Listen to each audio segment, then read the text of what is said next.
Gramps, why can't locals in Bali or Mexico afford property in their own countries anymore? Everywhere you look, foreigners are buying everything. Because foreigners aren't competing. They're playing a completely different game. What do you mean, different game? Locals save for one house their whole life. Foreigners leverage one property into 5. Wait, one property into 5? How? British guy owns a small apartment in London, refinances it, pulls out $200K. That becomes a villa in Bali, beach house in Mexico, and a property in Thailand. Holy shit.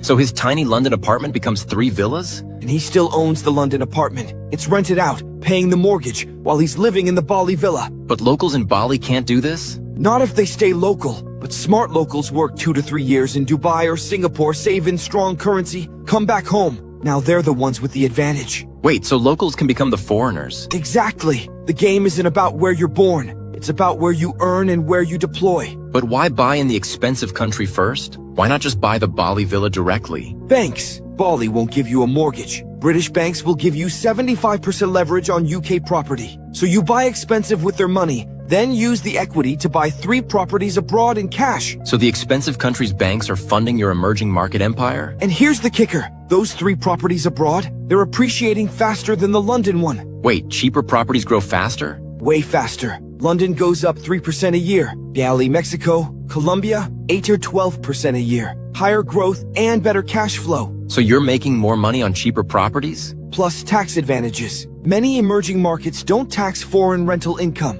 You're making money that London would tax at 40%. Holy shit.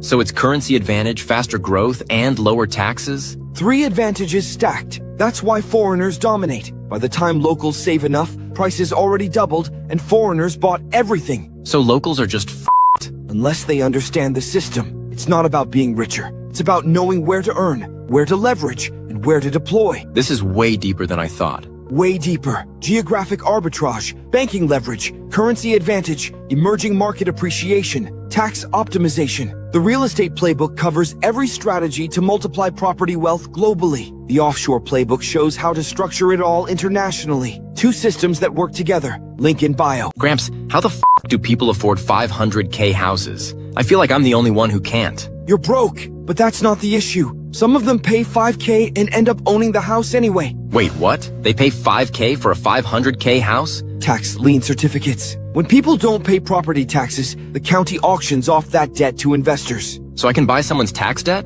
Anyone can. You pay the back taxes, usually 2K to 10K. Now the property owner owes you instead of the government. What happens to the owner? They have 1 to 3 years to pay you back, with interest, 8% to 18% depending on the state. And if they don't pay me back? You foreclose. You own the property. A 500K house for the 5K you paid in back taxes. That sounds illegal. Completely legal. Every county in America does this. It's how governments collect unpaid taxes. So I could buy a 5K lien on a 500K property? Happens all the time. Most owners pay you back with interest, 10 to 18% guaranteed. But when they don't, you own the property. Why doesn't everyone do this? Because nobody teaches it. Real estate agents don't mention it. Banks don't profit from it. So it stays quiet. How do I even find these? County tax sales, usually online auctions now. Some states do it in person at the courthouse. And people actually build wealth this way? Investors buy 50 to 100 liens at a time. Most pay back with 10 to 15% interest. A few don't pay. Those become properties you own for pennies. So you're either making high interest or acquiring property at massive discounts? Exactly. It's the only play where you win either way. They pay, you made 15%, they don't pay, you foreclose on a 300K property you bought for 8K. That's insane.